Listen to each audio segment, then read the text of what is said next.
Turn it on. Turn it up.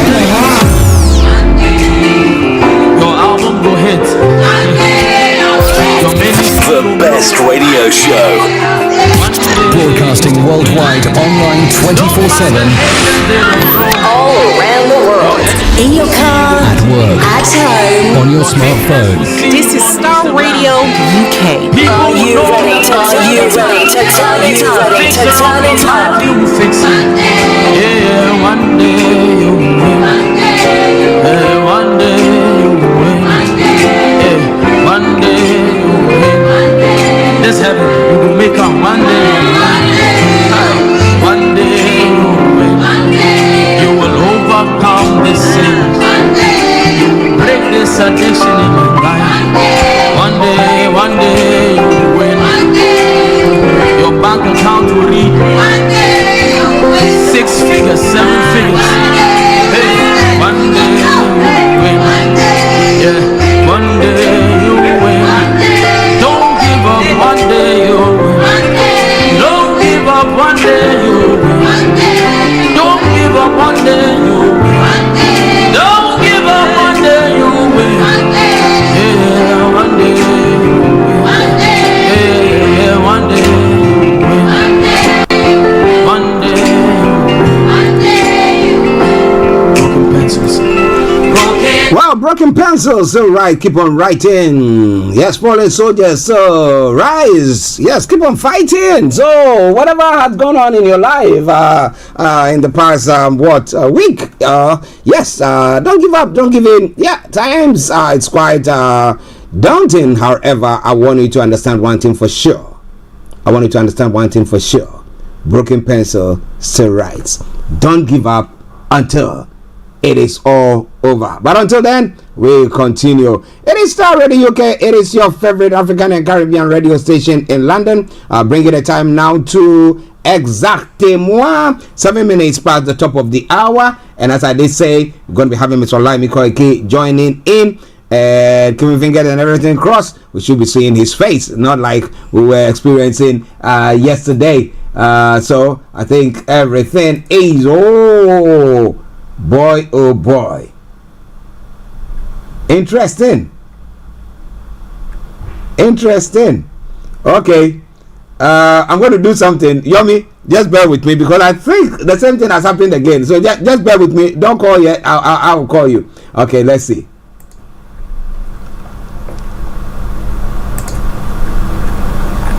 Let's see. It's quite interesting, you know. Okay, yes. Now we've got him. Yes, we've got him.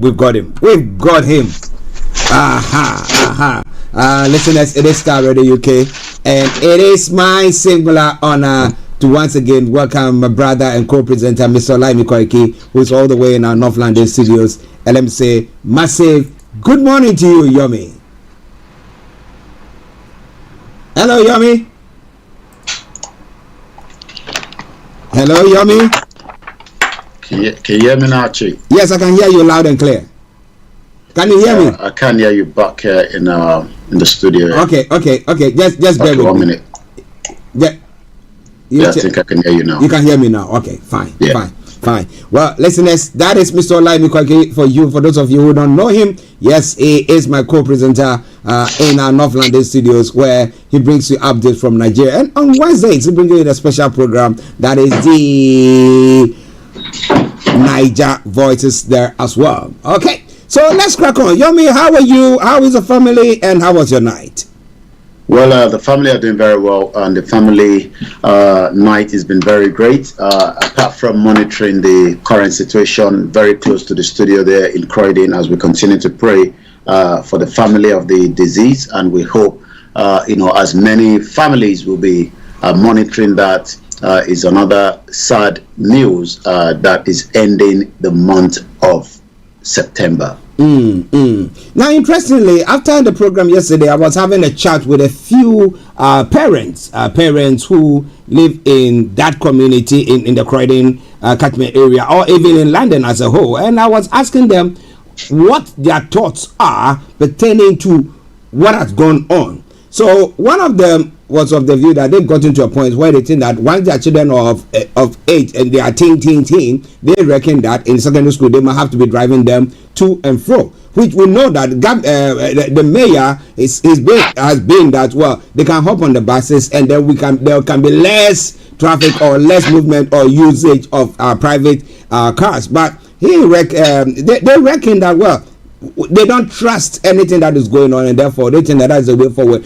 What is your take on that? Well, you're quite right. Many family will be very, very concerned. Knife crime rather is not new to the community. As much as we've been able to identify, the female that has been affected, the question is, must the community now be really honest with ourselves that we have, what we call some problems that needs to be dealt with, and if this problems has got to do from parenting, then that needs to also, be looked into. I've seen the images, but we're not going to talk too much about that because this is still an ongoing investigation, as I'm sure many of our listeners are aware of. But like I said, this is not the first time. I'm just looking at, the paper in front of me, and some of the headline is quite a little bit sad. I mean, the headline here on the Metro says, the girl was killed for dumping a boy. The question is, we're talking about, teenagers right now. We're not talking about adults. If the teenagers can go to that length, so the machete revenge on the boss to school. Remember also that this was broad daylight. So that literally means that many parents, might not be able to take their children to school because of different reasons. And if you're going to do that, that means they're going to be some kind of gridlock on the road. And I'm not sure whether, that is the reason why they've been given, the free, bus pass, to use. But again, we can only pray and hope that many of them would be able to listen, to that parenting that we give them from the house before things become what it is. But again, it's a very, very sad situation. And like I said, we know that Croydon is a London borough of culture. So, and when you're in that part of London, you feel like you're almost somewhere in Africa. Well, listeners, it's Starr Radio UK. If you're a parent, and especially to that parent, the parents of this young lady who has been killed, yes, the Andam family, we our thoughts are with you, and then we pray that God will console you. It's a difficult time, but there are lots of people I've seen pictures making round of the young boy who has perpetrated this ill.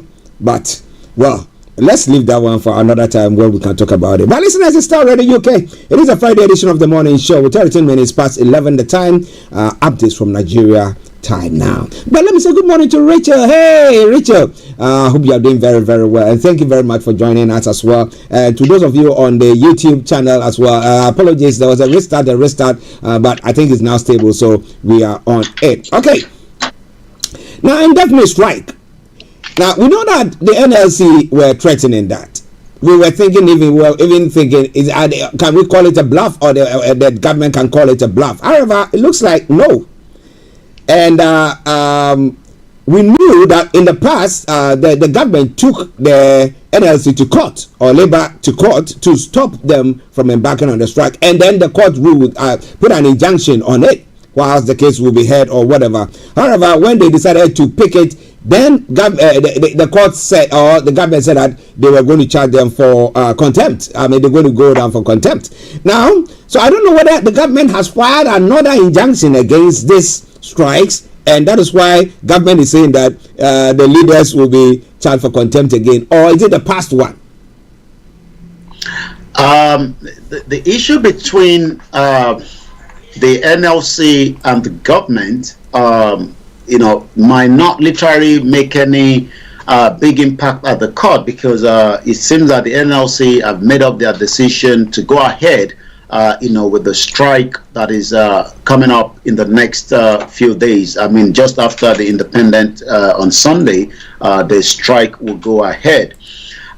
Indefinite strike, labor protest as federal government continue to threaten the union leaders with contempt charges. This is going to be a new one, but the national deputy of the trade union, Tommy Etten, yesterday literally berated the move by the federal government to unstring the organized labor from embarking on an indefinite nationwide strike that has been put for Tuesday using the court. So it seems that the present administration wants to use the court to stop what the labor are going to do. But like I said, I'm not sure whether this is going to be in realistic, but we have to wait and see. The TUC deputy, the president said that against that backdrop of the warning by the Attorney General of the Federation, warning by the Attorney General of the Federation, the Minister of Justice Lateef Fagbemi.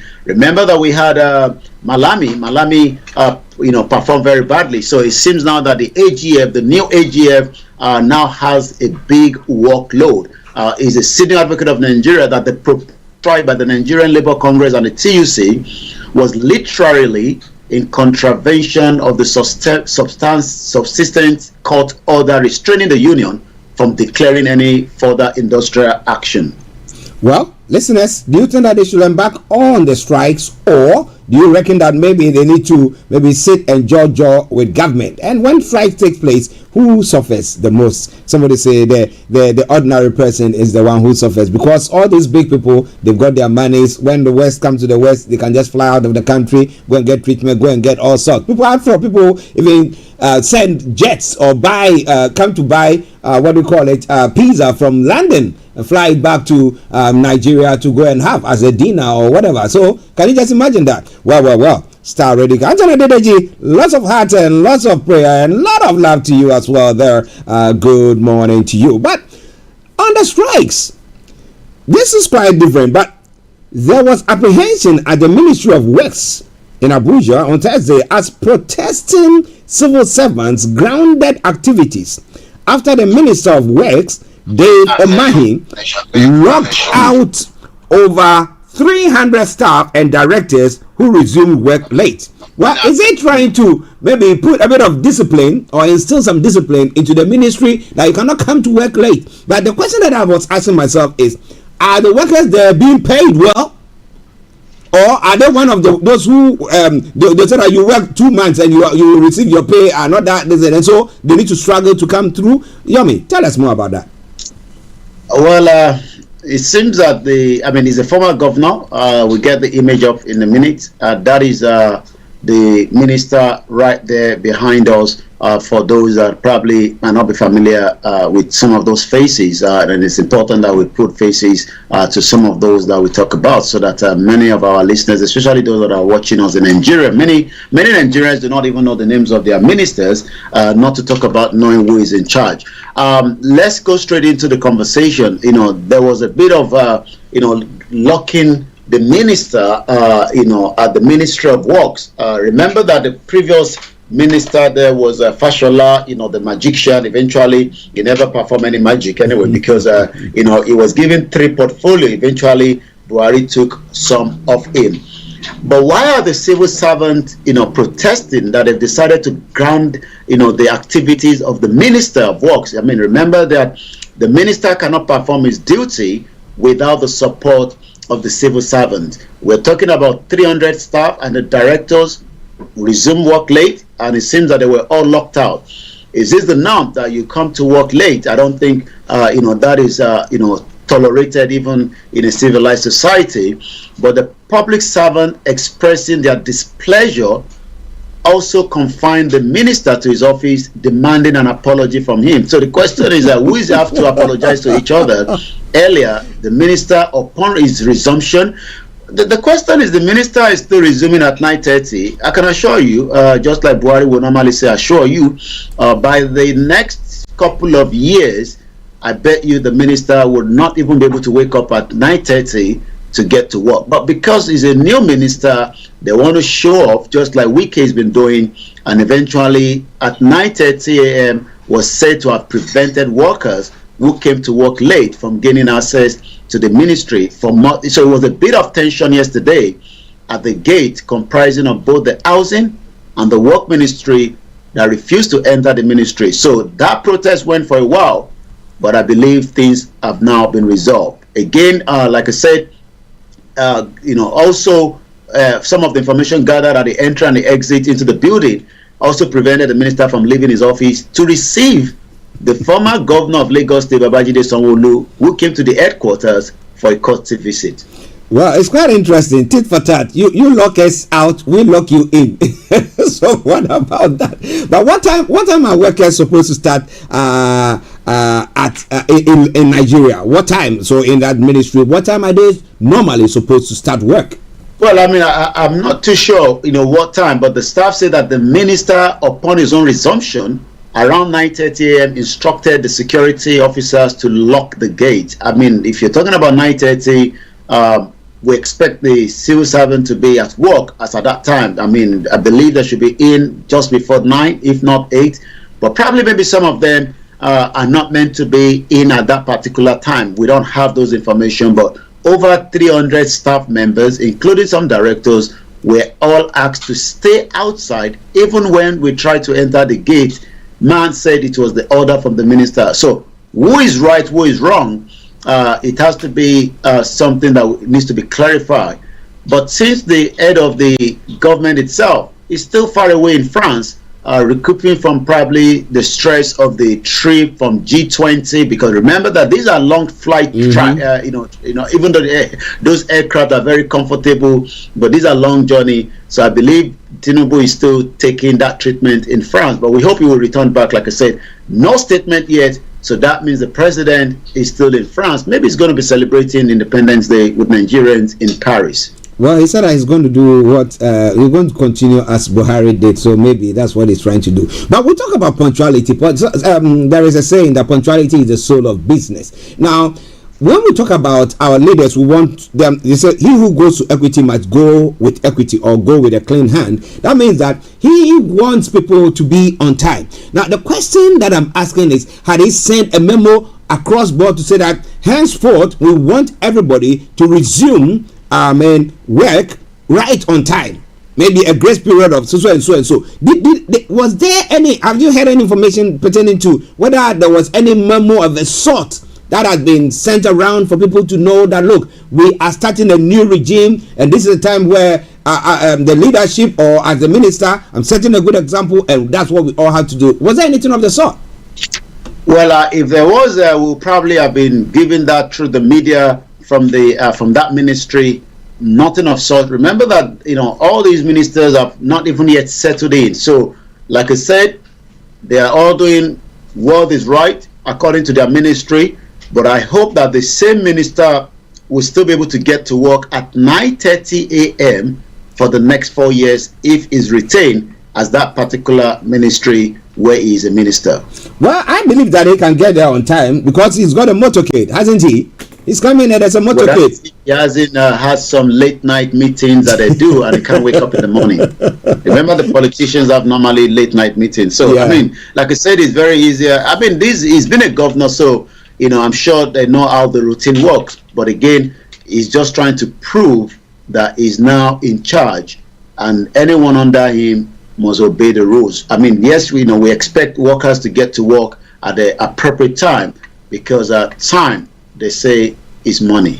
Time is money. Listen to Starr Radio UK. Omobolaji Abdullahi says, good morning, Mr. Archie and Mr. Koiki. God bless you, sir, and all your team. Jumat Mubarak Oloyin. Okay.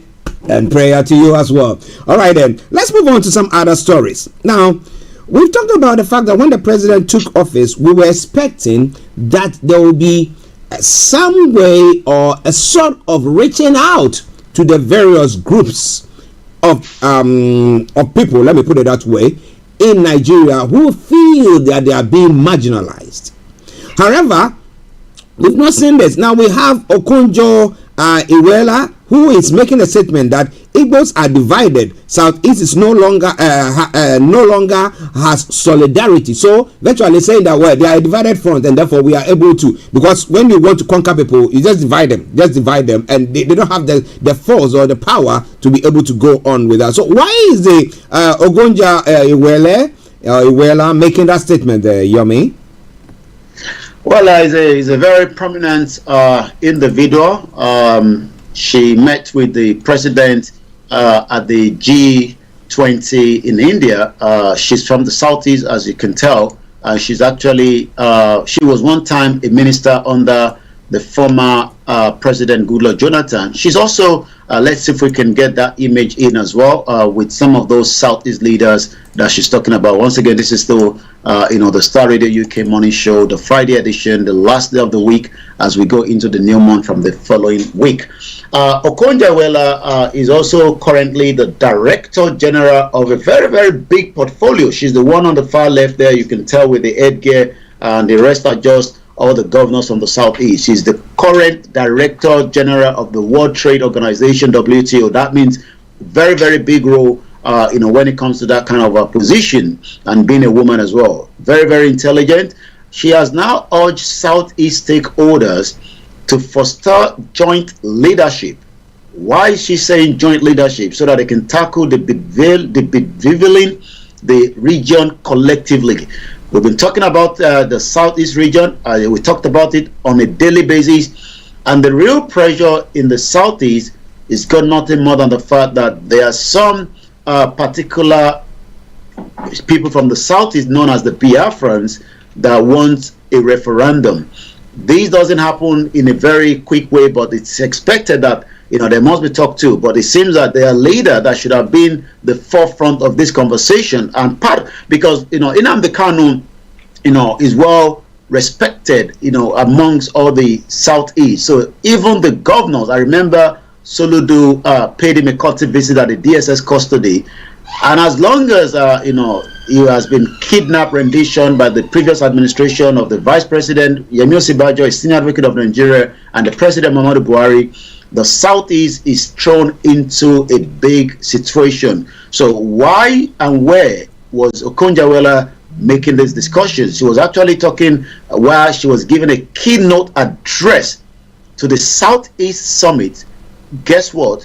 On security and economy that kicked off in Owerri in Southeast Nigeria yesterday. And the theme of the 2-day that is going to be completed today, Southeast Beyond 2023, time for reset. Well, time for reset, but as we did say earlier on, I was talking about carrot and a stick approach, which government doesn't seem to be doing so. All that they are doing is to launch out, but we had information coming from Simon Ekpa the other time, and also threatening, but we don't know what is going to happen on that front. But wherever you are, it is Star Radio. Okay, we want you to be cautious, or yes, when it comes to everything that is going on. Well, a group wants Tinubu to intervene in Ondo's political crisis, and it's not only them. That we have another group in the north. The Northern Youth Assembly has written to President Bola Tinubu not to be deceived by some elements within his government who are bent on creating a crisis in situation in Kano State as well. So they are talking about the overturning of the victory of Abba Yusuf as Kano State governor, and the tribunal ruling contrary to what maybe they wanted there. So there seem to be pockets of issues that is going on that people are saying, Tinubu, rise up and have a look. If not, you will be smelling the coffee. Yomi, what exactly is happening? Let's start from the southwest part, Ondo State. This was founded on the 3rd of February 1976. Is about 15,500 kilometers. The capital is Akure. It's a state in southwest Nigeria, from former Western state. Is more of the Yorubas, but they also have different other ethnic groups that lives in that part as well. The current governor that has been away because he wasn't feeling well, and because he hasn't performed to the extent of making that the general hospital will be available for himself, but rather he would love to go to Germany, like many of them do, to receive his treatment. He was in Germany for literally 3 months. He has returned back. I'm not sure he's fit, but that is what he has told us. He has resumed back to office, but there is a friction between himself and his deputy. And all this is when election is coming again. Ondo State will be going into another election, in 2024. And whenever election is coming, it seems that the deputy also wants to hide that same position. But Akeredolu, because of some of what he has done, whether good or bad or ugly, must find somebody that would listen to him. And definitely, the present deputy is not going to listen to him. So there's a bit of friction between the two of them. And that is why the APC members are now asking, the president that is not at home, but I'm sure he's getting the communique and the daily briefing of the security issue in the country to intervene in the crisis presently going on as well. As we move away from there was a confusion that was thrown out again yesterday. Well, not literally confusion, but it says there confusion over Kaduna Tribunal ruling. APC and PDP are both claiming victory. I mean, you can imagine the kind of state of situation that is running in Nigeria on a daily basis. Confusion has continued to trail the ruling of the Governorship Election Petition Tribunal. Well, the one of the president is still hanging, but we are now talking about the governorship one, which seems to be focused too much on the ones of the president, that Peter Obi and Atiku are waiting now for whatever is going to be the outcome from the Supreme Court. But the question is, what is leading to where there's a confusion?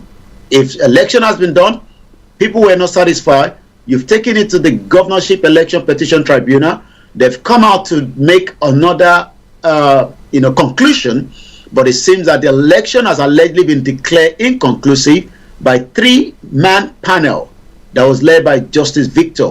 But the journalists were not granted access, just as freedom of speech is not always something in love by most of the African leaders.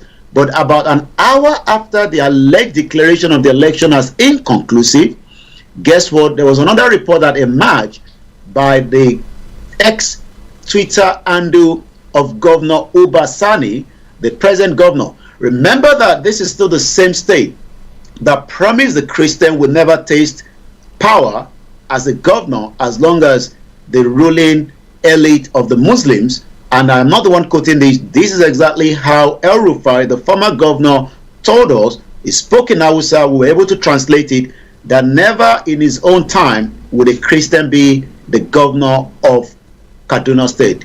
And the same problem now is that it seems that the PDP and the APC are both claiming the winner in a seat in Kaduna State. Well, the judges are still there. The tribunal is still there. They should come. They should print out. This is the one who won. They should print it. If when they read it out, the people didn't get it. They should print it, publish it there. Maybe PDP won or APC won, whichever it is. But listeners, it's all coming your way from Starr Radio UK. It is your favorite African and Caribbean radio station in London. Now, a few days after we had let me call it a few days, or the death of Mohbad, the police have arrested. They arrested Sam Larry. What connection is there? Why did they arrest Sam Larry, and what exactly is happening? Yomi? Well, the death of Mohbad is going to be a very long one, and the reason why is inquiries going on. A lot of Nigerians want a total outcome of what led to the death of these young artists.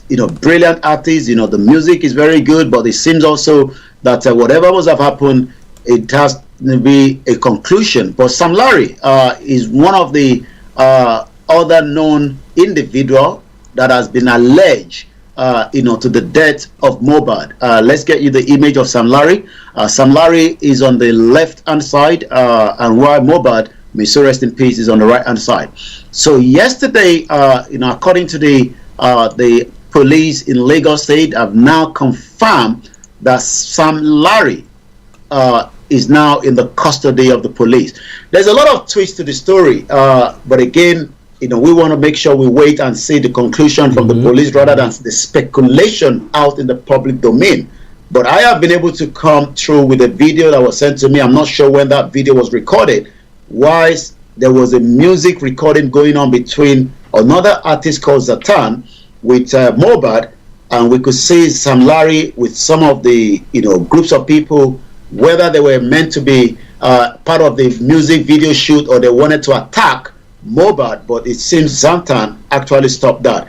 There's another twist out there that we cannot confirm, that even the baby that belongs to Mohbad might probably be for Sam Larry. So there's a lot of twist to the death of these artists. Remember that he was buried as quickly as possible the next day. The casket that he was used to bury, it seems that his neck was locked in. And when I compare, nobody prayed for the young people to die. When I compare what has happened in Croydon in the last 48 hours and how the local authority, everybody responded to it. Well, it took Governor Sanwo-Olu almost the social media to pull him out from his office to come into the death of Mohbad. And this shows that the society has collapsed.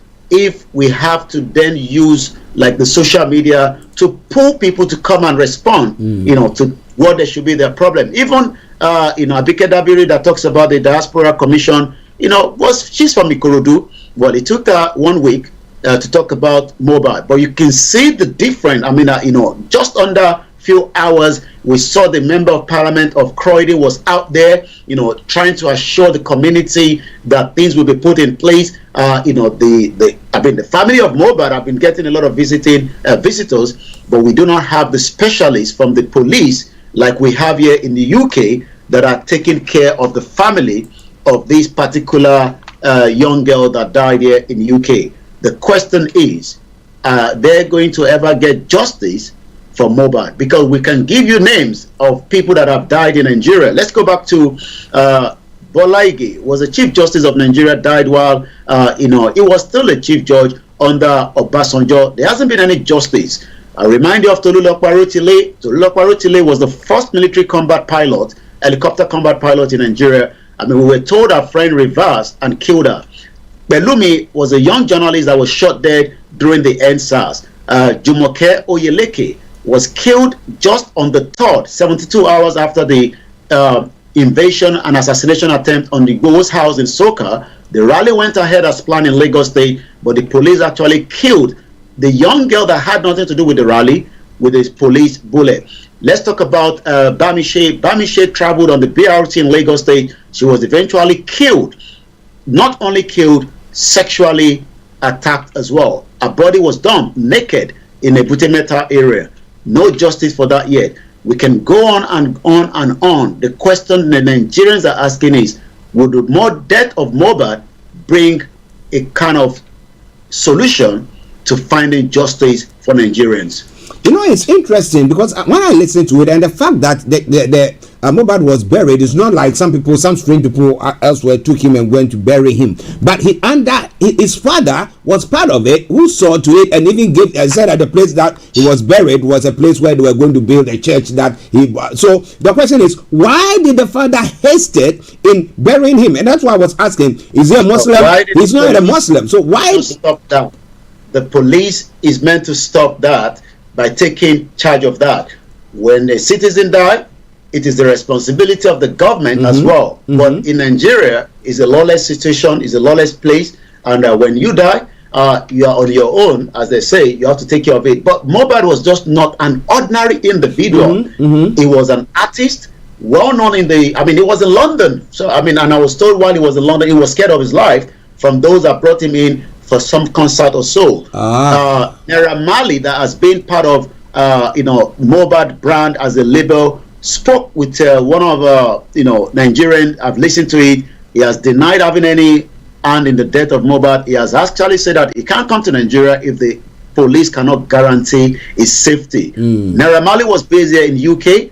124 times he has been arrested, and you can imagine if he has been arrested so many times of such, going to Nigeria will have been an upper edge. But again, we have to wait. So it's not about the father buried him. The authorities should have taken care of that. But what happened? After so much pressure on the social media, they eventually went back and removed the body, which they are now doing. This should have been the first step. But everything is in reverse in Nigeria because it's still an analog. He said, when people are doing digital, we are still doing analog. My goodness. Well, listeners, it's Starr Radio. Mr. Olayomi Koiki and Northland Studios. I'm actually here in the South Studios, and we are bringing you updates from Nigeria. We'll go back to Yomi for the rest of the stories and what is happening on the social media platform. Over to you, Yomi. Well, it's still the Friday edition of the morning show, the 29th September, as is now countdown to Christmas. As we continue to monitor the insecurity in the country, there's still a lot of warning to many Nigerians out there to take very, very precaution. The police intelligence in Nigeria is advising that if you're driving, make sure you focus on the road. You might end up having some individuals out there that are trying to kidnap you. So a lot of things are happening in Nigeria, and as we continue to say, make sure you look and take care of your own environment from the estate, wherever you are living. Make sure you participate, because you do not want to end up in such. Also, many Nigerians love to travel, but sometimes things does happen. Nigerian minister poison in Abuja, fight for life in the hospital. This is coming as one of the headlines. Lola Ade John, 60 years old, was rushed to the Federal Medical Center, Jabi, shortly after she started manifesting symptoms of a poison, according to the family. The question is, she's the Nigerian tourism minister that has now been hospitalized in Abuja. We pray for a quick recovery, and we hope this will be probed, because again, we know that in Nigeria, in Africa, there's a lot of situation when it comes to position, and people can do anything to make sure they get into any position. So we pray and we hope that will be something that I will be looking into. Well, cool, celebrate because politicians not delivering dividends of democracy. We're saying this again. Well, somebody known to us, known to many Nigerians, and that is the former president Goodluck Ebele Jonathan. We know that Goodluck Ebele Jonathan said that I would rather not allow the blood to be spilled, and that was one of the reasons why he made that phone call in 2015 to President Muhammadu Buhari, even while some of his supporters, at the count of the election result, were still shouting, Goodluck has already made the call, because he said he wanted no blood. The former president said the current democratic ideas in Africa leaves the masses disenchanted and forced to celebrate military coup. So what is saying that we shouldn't be celebrating the military coup if the current situation of democracy was working. Well, he's now calling for the rejig of democracy, but it's the same Jonathan that told us that like in Nigeria, it seems that the British wants to keep Nigeria together. I'm not sure why he never said so while he was in office, to tell the British government and the rest of those that joined Nigeria in 1914. But Mr. Jonathan said this during a democracy dialogue in 2023 that was organized by the Goodluck Jonathan Foundation in Yenagua. Leadership is supposed to work to ensure that democracy is translated to economic well-being, explaining that democracy should be able to encourage development. The former Nigerian president noted. The question is, why are they always, trying to give this kind of speech while they've left office? I mean, Jonathan was there when so many things went wrong as well. But again, Jonathan said in recent years, democracy in the continent has caused a serious crisis. The challenges of poverty, unemployment that Nigerians are at the moment, many Nigerians are unemployed. While he was in office, well, he tried his best, but again, his best has not even materialized yet. But they say government is continuity. We have the responsibility to ensure that democracy endures by adhering to the rules of law, respecting the right of the people. Well, again, this is a question. Are they going to respect the right of the people, or when they leave the office? Because Buhari never respected. Jonathan, not too sure. Strengthening the public institution. Many Nigerians doesn't trust the institution, from the court to the police to the military. Well, I saw a military officer say that, why are you all celebrating the death of Mohbad while we are out there fighting for you? It started on a very good note until he ended up saying that if I catch any one of you out there later on, I will deal with you. And the question is, why will he want to deal with people? And that shows the African mentality with the way the military are trained. When we see the military out here, we put on the outfit, we love it, because we respect the job that they are doing serving the country. We talked about last week, the Metropolitan Police are saying 100 officers are putting down their firearms. Who's going to go and fit in the remaining 100 that have left? Well, that is the military, and that is why we put on the camouflage here. But you dare not do the same thing in Africa, because doing that, you might probably going into a problem. So we hope that this is going to be something that Tinubu will be also following what Jonathan is saying. I'm sure a lot of us know Patrick Lumumba, the first Prime Minister of the Democratic Republic of Congo, delivered also an address making democracy work in Africa. Africa has experienced 7 coups since August 2022. Let's hope things will work for those back in Africa and mostly Nigeria. As I take you straight to the social media before coming back again to you in the studio, it is still 15 minutes before 12, and I say good morning, good afternoon from wherever you're watching. Social media is where Nigerians push all the banter and everything. Well, Dr. Kemi Olunloyo says she prayed that she doesn't die, or her son doesn't die, or any of her children, and celebrity would have to end up, displaying and laughing and joking around the kind of casket that they will use to bury the son. And she's actually referring to Iyabo and Donto Dike that have taken care of what we're going to be the new befitting burial for Mohbad. And they were actually, joking and laughing while they were trying to find the best casket that has now been probably given free, from what we are told, to Mohbad. Again, so much is going on that side as well. Let's take a few from what is happening from the other side on the social media. As you can tell, Sam Larry is trending this morning with about 60,000. Remember, we told you that it was in Kenya. Maybe he went there before the death of Mohbad, or he probably just took some time off. But while he was landing, he has been arrested by the Lagos State Police. So he's actually trending this morning. And also, Lagos State government has ordered closure of the popular Ladipo Market site environmental offenses. That is also coming up.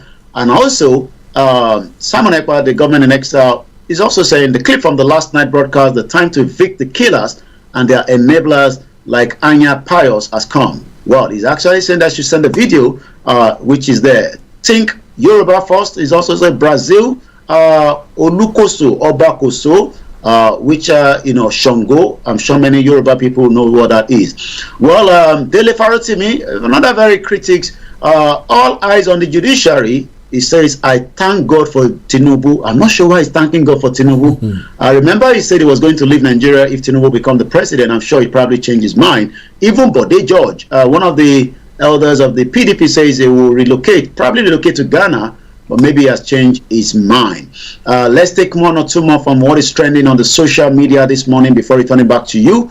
As the Nigerians preparing for the independent in the next 48 hours, yes, we hope to see what is going to happen. Another person says, I was offered 3 million to paint Mohbad wife as a prime suspect, actor Uche. So you can tell that the issue of Mohbad will still travel for some time as we speak. Star Radio UK, I'm going to return back again to you in the studio, Mr. Archie, as we wind down from this part in North London. Wow, listeners, updates from Nigeria. Mr. Olayomi Kweke in North London studios, and I'm actually here in the South studios. For those of you on all the other platforms, the sister platforms that you're watching or listening to us on, I salute each and every one of you. But Yomi, interestingly, whilst we were talking about Jonathan and his statement that he's making, the other time we had a statement that came from the spokesperson of Buhari, who was saying that, well, he said he had few things that he also regretted. But if you compare Jonathan to Buhari, I mean, just looking at the two regimes, okay, who do you think performed well? Well, I think Buhari was as careless in managing the current situation in Nigeria. He actually left, terrorists coming through, which there's evidence to that. The economy got more destroyed. Many Nigerians would even prefer to have, the era of Jonathan as Buhari. The question now is, the new change that they've got now, how do we compare? Will Nigerians prefer Tinubu, or are they going to prefer Buhari?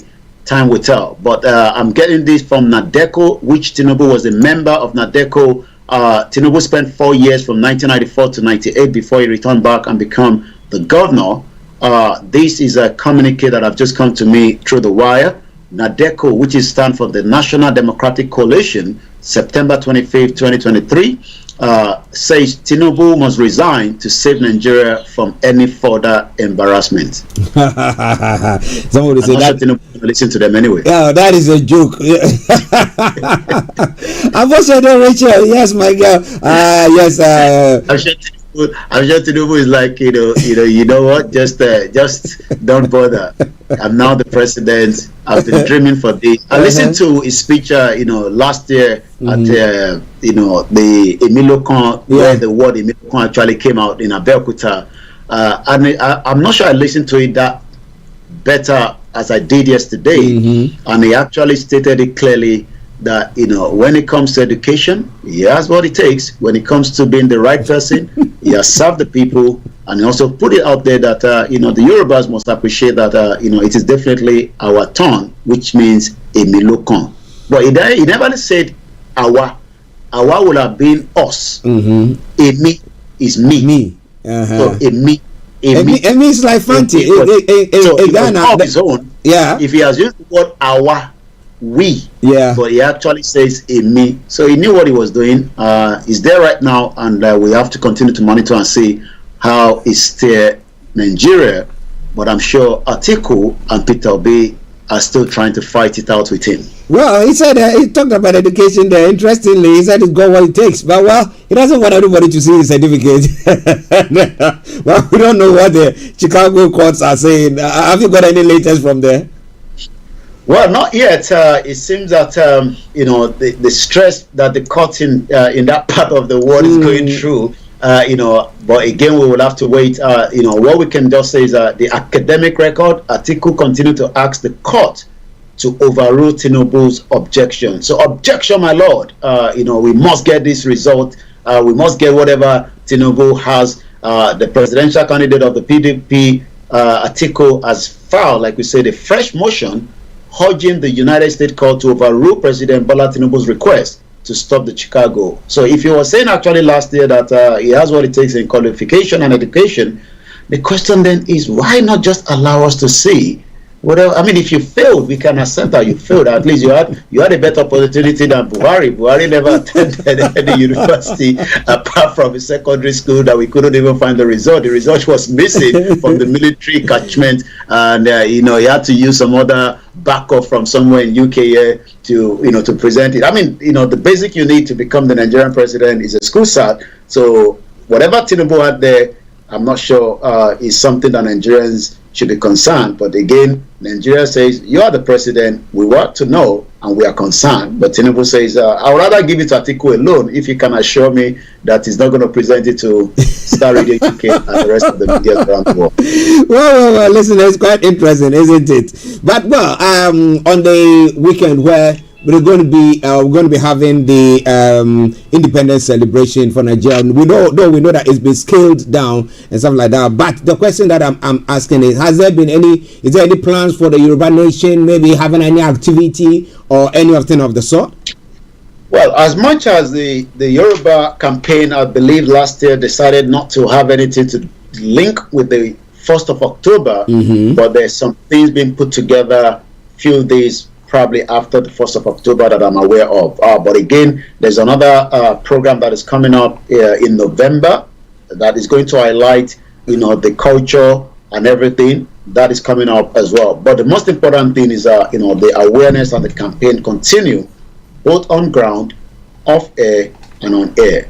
But like we always say, the process of dialogue is not something that happens, immediately, but the push, as Professor Banja Kitoye says at this presentation with the Yoruba people on Wednesday during the Naija Voices, that this struggle, we are in it to win. It's a good one there, but we're going to run up. I know that our time is far gone, but with a statement that somebody made, that lady made, as pertaining to the Southeast, saying that the Igbos are not one, they are divided and blah blah blah. How do you see the momentum so far? I mean, with everything that happened with Dr. Chisande Igboho and Professor now moving into Benin, where they are at the moment, do you think that the momentum is still on? The quest, the yen is still on, or is it that it's died down a bit? Well, it seems many people feel that it has died down because the campaign trail that was taking place prior before the attack on Igboho's house has literally wind down, and again Igboho had to move out of Nigeria for his own safety, just as Babakitoye decided to go along with him. There's been a lot of different accusations, that they're working for Tinubu. That's complete, bogus lies. I am one of the campaigner, and I know definitely that there's nothing of so. I spent 6 months in Nigeria. I met with Baba Akintoye. I know where he stands, but many people think that now that Tinubu is there, and that was the reason why. I mean, I know we've spent a lot of time, but on Monday, I will bring part of the clip of what he said. Tinubu, yes, a Yoruba man, but he's not a Yoruba president. He's a Nigerian president. We will continue to foster, and like he said, we are in this struggle to win. The reason why, there hasn't been much activities in Nigeria in terms of the rally, even though while Igbo was in Benin Republic, there were quite a few rally that was held, for him, especially for the push, for the Benin government, to get him, the kind of freedom that he has at the moment. But yes, the momentum has dropped down because people are not saying. The last rally that took place was in January 9 at Ojota. Again, we lost one individual there that was killed by the Nigerian police. So we have to, review everything. But again, Baba Akintoye have literally said again on Wednesday that we can hold rally at any point, at any day, because Nigeria signed a lot of treaty when it comes to self-determination. The self-determination right might not be under the fraudulent military diktat of the 1999 constitution that was put together, a cocoon that says with the people. It was never with the people. But again, the question is, the momentum seems to be dying down, but yet it is not. It's just that many people want to see the physical work like we were doing it again until another individual call herself Duponitiri came and say she declared Yoruba nation. They actually went for an event in United Nations called probably the Universal Human Rights Declaration, and they've actually twisted that to attending the UN General Secretary event. And we've been able to tell many people that yes, we want a country, but there's a process, and we must follow that process through the YSDM and also Professor Banji Akintoye. Well, listeners, that's been a comprehensive one with 4 minutes to the top of the hour, 3 minutes to the top of the hour at a time. Let me say thank you very much, Mr. Olayomi Kwaike. Thank you so much, and have a very good afternoon. Bye for now. Bye-bye. Okay, so listeners, it is Starr Radio UK, the Friday edition of the morning show. I am Archie here. In the next 3 minutes, the lines will be open for you to add your voice to the discussions wherever you might be. And then we will be moving on to look at some of the other stories making the rounds in other parts of the world. But I've lined out some lovely tunes this morning for you. So first of all, let's take this quick social announcement, and then we'll continue. I'll bring you the rest of the music, and then we can continue with the show. Stay tuned, don't you go away.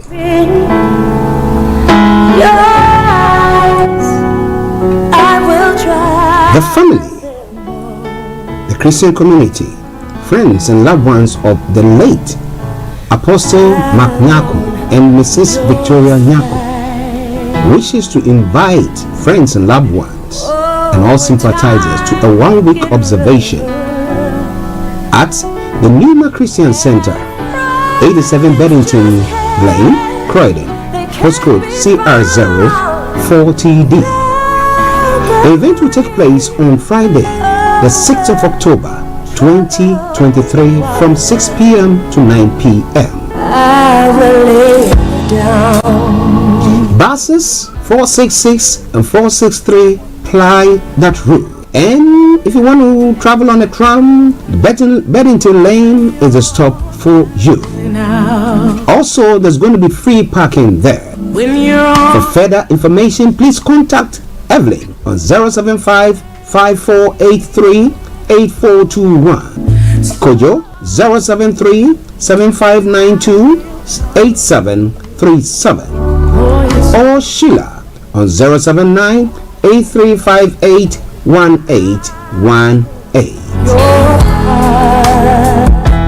Come and mourn with us, even as we celebrate the lives of the late Apostle Mark Nyako and Mrs. Victoria Nyako. God bless you, and see you all there.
achieve vanity. If I saw of the goodness of Jaja, I do it forever. So if you want a victory, let me tell you that we are the small hands, ready to cut you down. Well, sharpen to cut you down. One more time. So if you are the victory, oh Lord, we are the small hands, up and ready to cut you down. Well, sharpen to cut you down. These are the words of my master. Keep on telling you, yeah. Oh, we the heart shall prosper. Hey. And whosoever began This is Starr Radio UK. shall fall in the air, fall in the glory. And whosoever began to be shall bury shall bury in it. So if you are the victory, we are the small hands, up and ready to cut you down. World sharpen to cut you down.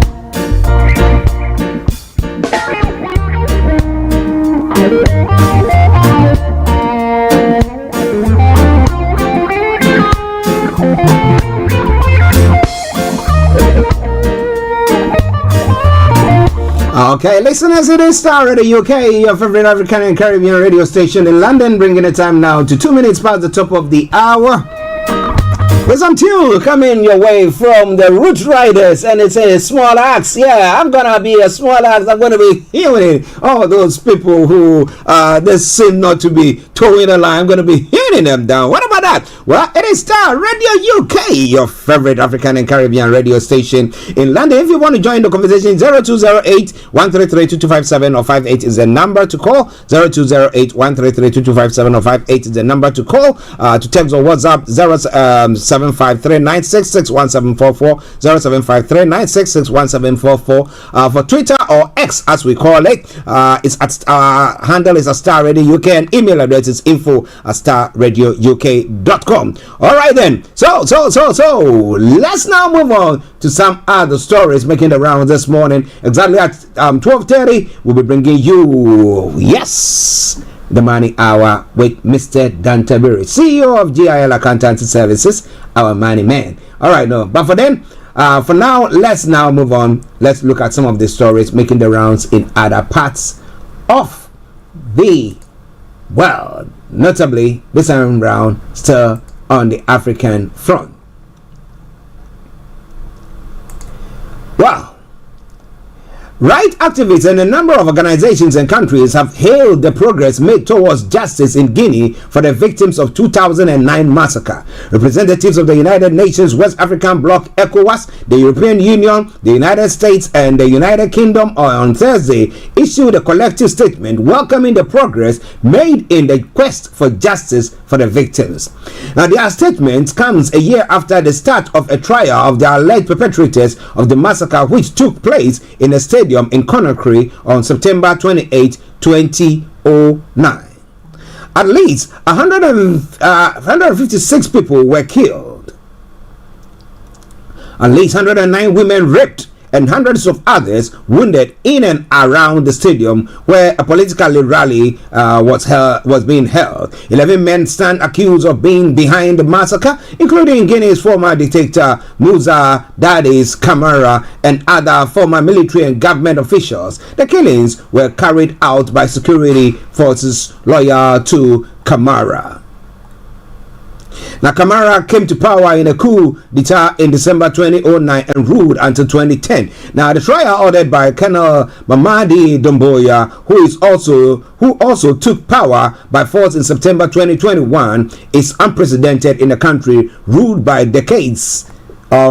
for decades by authoritarian regimes. The NGO Human Rights Watch has praised the conduct of the trial and the conditions in which the defendants were represented and questioned. The trial is a recurrent example of domestic accountability involving high-level suspects and should inspire more similar justice efforts, the organization said in a statement published on Monday. The organization added that the trial needs continued encouragement, scrutiny, and support from international players, including International Criminal Court, United Nations, and donors. But it's all coming away from Starr Radio UK, your favorite African and Caribbean radio station in London. So moving on to some of the other stories making the rounds on the African front.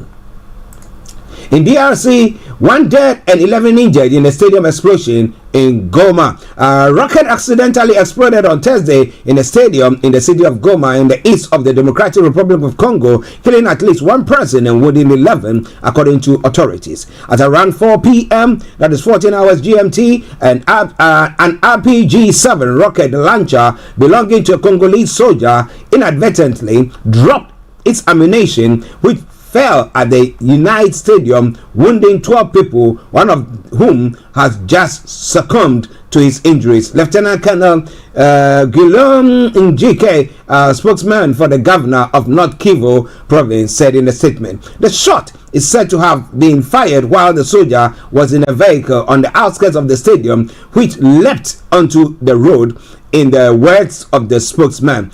As the goal team's young footballers were training on this pitch in downtown Goma, there was an explosion and players started coming out with injuries. Prince Mombere, a local resident who was at the stadium entrance at the time of the blast, also said. So carrying these weapons comes with its own dangers. But what do we see? Listeners, it's all coming away from Starr Radio UK. Updates from African continents as well.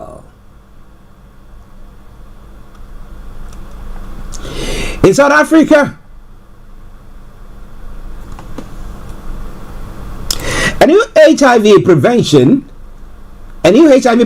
method, vaginal ring diffusion, and antiretroviral drug will soon be launched in South Africa, one of the world's most AIDS-affected countries. The Global Fund to Fight AIDS announced on Friday, September 29. Now, 3 organizations involved in the fight against AIDS in South Africa have ordered 16,000 rings, which should be available in the coming months, according to the Global Fund to Fight AIDS, Tuberculosis, and Malaria. Inspired by those used for female contraception, the silicone vagina ring gradually diffuses an antiretroviral Tabiri and must be changed every month. Now, we are convinced that this new ring can have a revolutionary impact on the prevention of HIV, the human immunodeficiency virus, which destroys the body's immune defenses, explains Peter Sands, executive director of the Global Fund,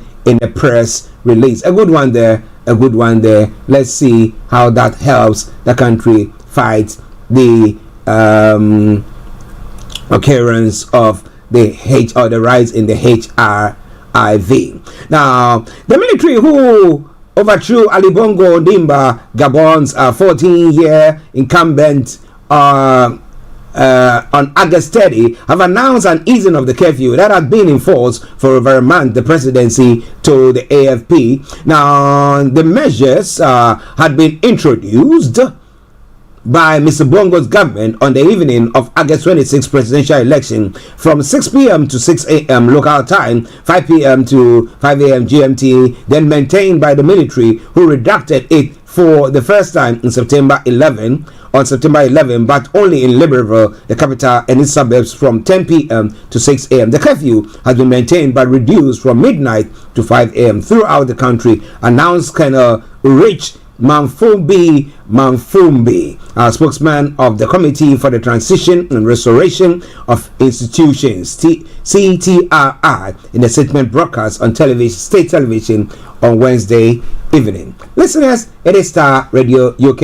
It is your favorite African and Caribbean radio station in London. Now let's move on to Ghana as well, and let's look at some of the stories making the rounds there.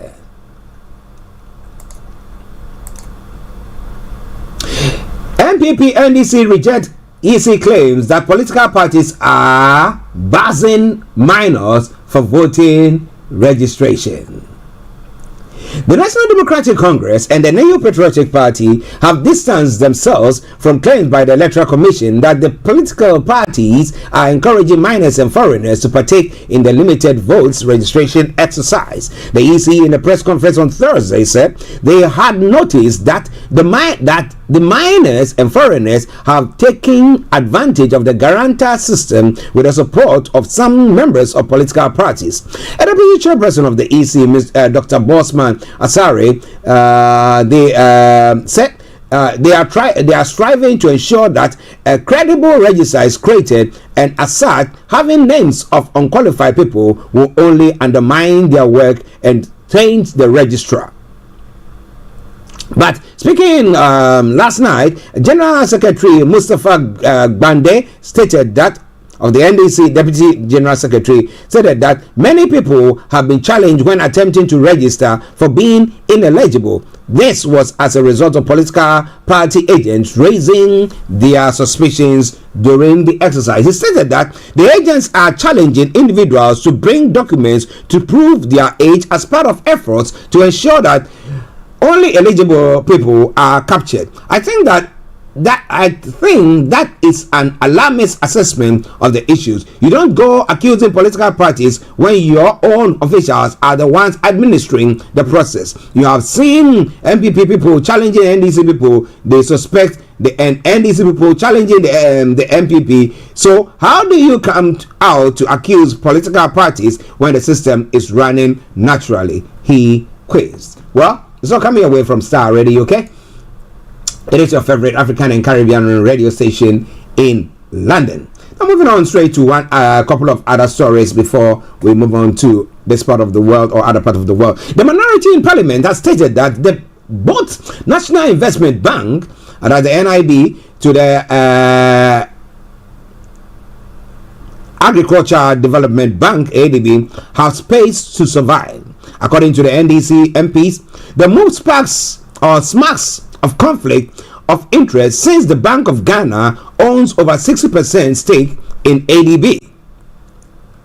We believe there is space for NIB to survive. We believe there is space for ADB to also survive. Ghana deserves NIB and Ghana deserves ADB. They have special mandates and it should be respected. As such, our position as NDC minority is simply, we have in the past 3 weeks constituted a technical committee head by the ranking members of finance committee, who is chartered accountant, and deputy, who is also a banker, have come out with strategy to save the NIB and the ADB. The minority Castle Ato Forson, during a press conference in Parliament, stated. On his part, the ranking member of the finance committee, Isaac Adongo, accused the Nanado administration of seeking to sell NIB to cronies through the back door. The Bolgatanga Central MP shared some ideas with government which he believes can make the troubled NIB stand on its feet without government selling it off. Ladies and gentlemen, it is instructive to note that every viable and constructive alternative proposal by meaning Ghanaians aimed at resolving the problems of NIB to retain and revive a largely systemic bank were blatantly or bluntly ignored. Well. Starr Radio UK. It is your favorite African and Caribbean radio station in London. One other story, and then we'll bring the story from Ghana to a close there.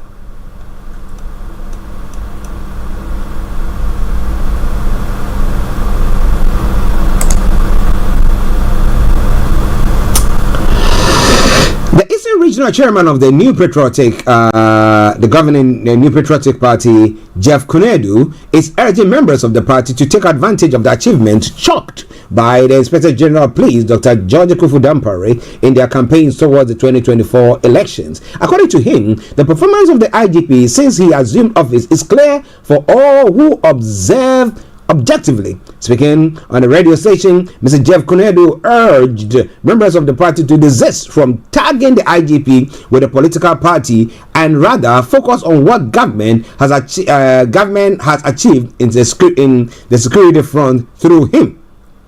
Now, if the government was unable to resource the police, they cannot do some of the things. So why not take advantage of what the man is doing rather than antagonizing ourselves that he is an NDC? That will not help us to win the election. Police is police, I agree, but before we came to power in 2000, NDC was the police for so many years, but Ghanaians voted for us and they could not do anything.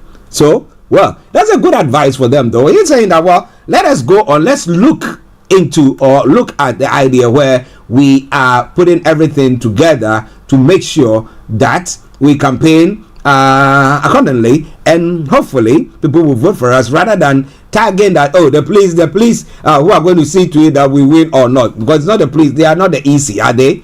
And with the actions or inactions of this IGP, I don't know how they are going to be. But well, listeners, it is Starr Radio UK.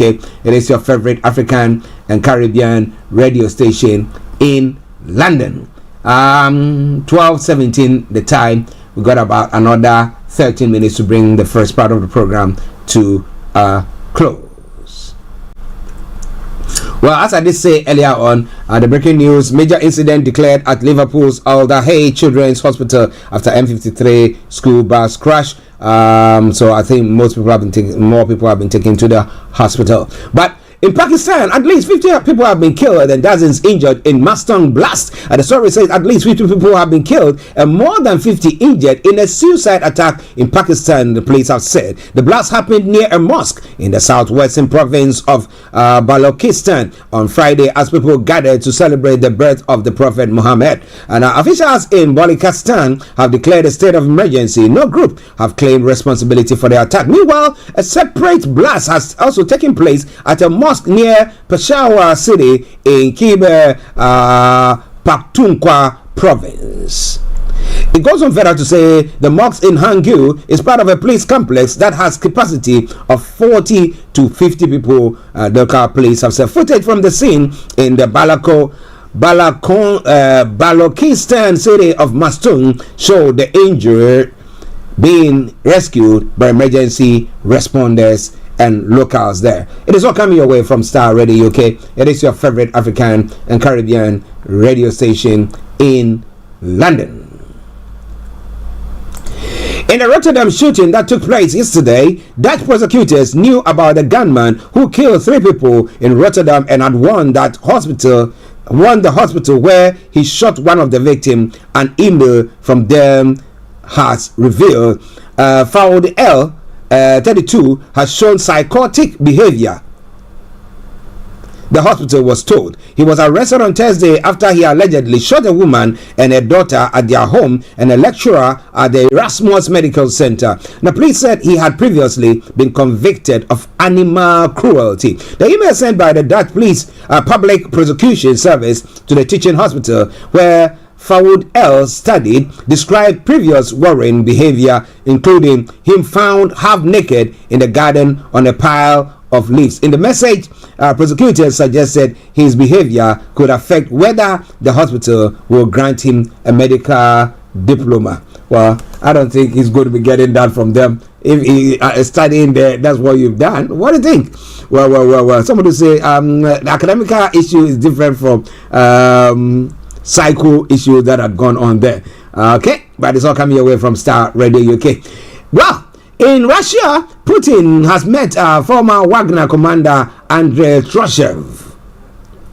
Now, Russian President Vladimir Putin has met one of the most senior ex-commanders of the Wagner mercenary group, who the Kremlin says now works for the Defense Ministry, and the treasurer is a former aide of the late Wagner chief Yevgeny Prigozhin, who was killed in a plane crash in August. His death came 2 months after Wagner troops briefly marched on Moscow. Now, President Putin asked Mr. Trozhev to oversee volunteer fighters units in Ukraine, the Kremlin said. Addressing Mr. Trozhev, the president said he could volunteer units that can perform various combat tasks, above all, of course, in the zone of special military operation, in reference to Ukraine. You know about that, the issue that need to be resolved in advance so that the combat work goes in the best and most successful way, Mr. Putin added. Kremlin spokesman Dmitry Peskov said that Mr. Trozhev now works in the Defense Ministry.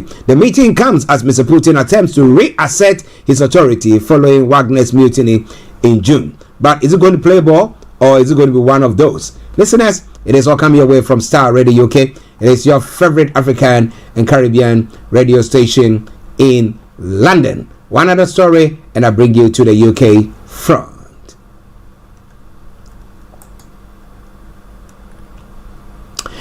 Swiss prosecutors have charged Gulnara Karimova, the daughter of Uzbekistan's former president, with running an international crime syndicate that laundered hundreds of millions of dollars in bribes. The authorities have seized assets worth 780 Swiss francs, that is 700 million pounds, in the probe covering the period 2005 to 2013. Karimova had been in jail in Uzbekistan since 2014, convicted of embezzlement. She denies the bribery charges, which concerns lucrative telecoms contracts. She formerly had a high profile in the ex-Soviet state in Central Asia, wielding great influence as daughter of its autocratic leader Islam Karimov, who ruthlessly crushed oppositions. Now, she had her own jewelry line, ran an entertainment television channel, and released pop singles under the name Goo Shah. The Swiss indictment also targets an unnamed businessman who ran the Uzbek branch of a Russian telecom firm. Well, it's all coming away from Starr Radio UK, your favorite African and Caribbean radio station in London. Now, in the UK front, as I did say earlier on, emergency services are responding after school bus overturned on the M53 in Waro. Now, one female patient has been taken to hospital, major injuries according to the Northwest Ambulance Service. 50 people were assessed at the scene. Now, Liverpool's Alder Hey Children Hospital and NWAS have declared major incident, and striking NHS workers are returning to work. Now, people say they received a report at 08 hours BST that a bus has struck a reservation on Junction 5 of the motorway. Now, Caldale Grange Grammar School and West Kirby Grammar School say they are supporting students and families after their shared bus overturned. The M53 has been closed in both directions between Junction 5 at Ellesmere Port and Junction 4 at Bebington. Well, it is all coming away from Starr Radio UK. Sad one there once again.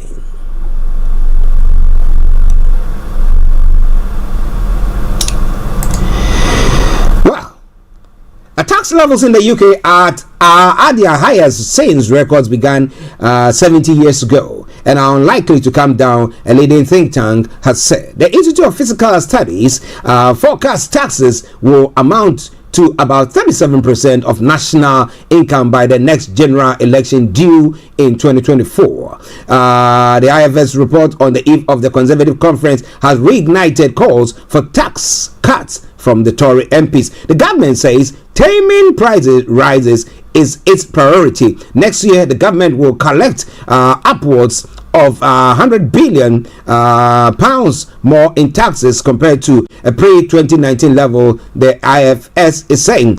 This is not direct consequences of the coronavirus pandemic, when government spending surged to keep economic afloat, the think tank argues. Instead, it reflects decisions to increase government spending, the UK aging population, and pressure on the health services. In recent years, the government has announced a series of tax-raising measures, including an increase in corporation tax from 19 to 25% and the levy on profits made by energy companies. IFS Director Paul Johnson said, over this parliament, it looks like taxes will rise by about 4% of national income. That rounds about 100 billion. He added that UK tax take it still about the average for rich countries. Let me take it again. He added that the UK tax take is still about the average for rich countries and below the rest of Europe. Okay, no wonder when people hit it, they decide to leave the UK and go live elsewhere. It's all coming your way from Starr Radio UK, your favorite African and Caribbean radio station in London. Now to the final story in the UK. A 17-year-old boy has appeared in court charged with murdering 15-year-old Elaine and in South London. The boy, who cannot legally be named because of his age, is also charged with possessing a kitchen knife in a public place without good reason. Now, Elaine was stabbed to death at a bus stop at Wellesley Road in Central Croydon on Wednesday morning as she made her way to school. He did not indicate how he would plead to the charges, his lawyers said. The boy was remanded in youth detention when he appeared at youth court at the Croydon Magistrate Court. He is due to appear at the Old Bailey on Tuesday. Relatives visited the scene of the attack on Wellesley Road on Thursday with a large group gathering next to a bus stop inside the police cordon. Now, members of the group embraced as flowers were placed on the ground. Now, police, paramedics, and air ambulance were called to reports of the stabbing near the Wigan Center at about 08:30 hours BST on Wednesday, but Elaine died shortly afterwards. The 11-year pupil at Old Palace of John Wigan School in Croydon had just got off a double-decker bus with a group of friends when she was attacked. Witnesses said the bus driver and other passerbys tried to save her, but a statement issued on behalf of the Elaine's family. We as a family are struggling to comprehend this painful tragedy that has happened to our beautiful daughter and beloved sister Elaine. Our hearts are broken and we are overwhelmed by sorrow and grief. Our faith is the Lord is strengthening us. We would like to express our gratitude to those who have taken the time to send us thoughtful and compassionate messages and prayers. The statement added, Elaine was a beautiful person inside and out who loved Jesus. She was intelligent, thoughtful, kind, and had a bright future ahead. The Prime Minister Rishi Sunak said he was shocked and appalled at Elaine's death, and that sentences for knife-related crimes should be toughened. Everyone will be looking at that and be shocked, as I am, appalled by what's happened, and quite frankly, angry. It just illustrates the importance of clamping down on knife crime, he said. The question is, what is the way forward for our communities when it comes to knife crimes? We get a police to stop them, stop and search. And when they stop them, are we going to tell our children that when they stop you, just stop? If they want to search you, let them do whatever they want to search you. Well, unless, of course, they want to plant something on you, or at times the way our children or the minority behaves when they are stopped by the police, also, this opens more door for them to be behaving untoward, awkwardly or badly towards us as well, by pushing us and doing all that. You want to stop me? Okay, here am I. I've not got anything to hide. So if you've not got anything to hide, why do you go on and do all stuff? But Well, listeners, this is where I bring the program to a close for today. We say once again, may your soul rest in perfect peace. But I've selected a song that I think will sum up the program nicely for the families of Elaine and everyone who has lost their child or their loved ones to this knife crime. And it's a cover version of Bob Marley's tune. It says, Johnny was a good boy. A cover by Raphael Cardoso. Enjoy it. When that song ends and you don't hear from me, it'll be me Archie saying, have a top of the day and bye-bye for now.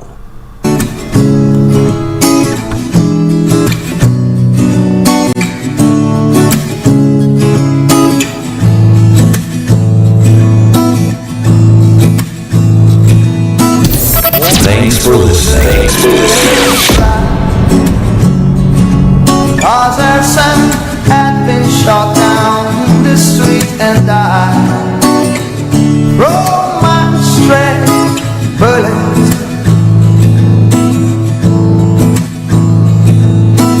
Woman older and proud,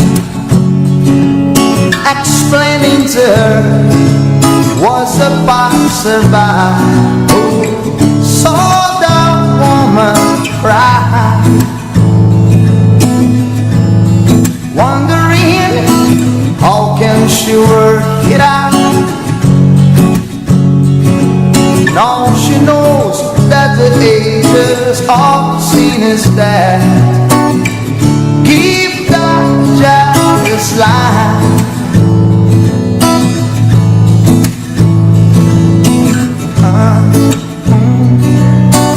I know Johnny was a good man, yeah. I know Johnny was a good now. She cried, she cried.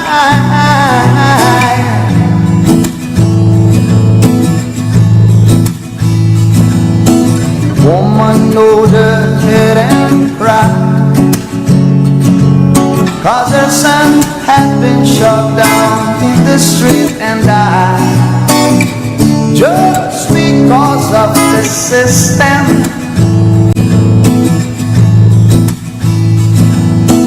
Woman older head and cried, comforting her was a passing by. She complained and she cried. Whoa.